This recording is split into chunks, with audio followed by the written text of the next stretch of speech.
Magandang buhay sa lahat. Liza Soberano, nag-update muli sa kanyang personal account. Nasilayan natin muli ang OOTD ng dalaga. Ang ating queen, Gucci Lady.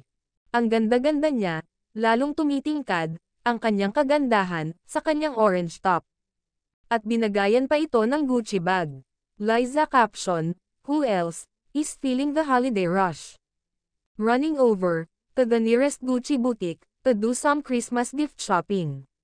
Samantala, nagdagsaan muli ang papuri sa dalaga sa kanyang post. "You really look good in orange. Grabeng mamahal naman ng endorsement mo. So pretty naman ni Crush. We love you, and stay humble and kind hope. Woman with substance, class, dignity, discipline, and admirable morals. Ganda so much my girl, miss you and Ken."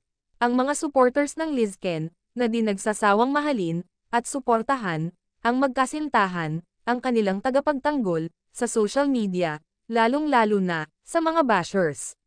Samantala, nagparamdam ang King of the Hill, hindi na busy, at maagang pumuso, sa post ng kanyang, Baby Hopi. Syempre, natutuwa lalo dyan, ang Liz Ken fans. God bless you guys. Salamat po sa lahat. Yeah.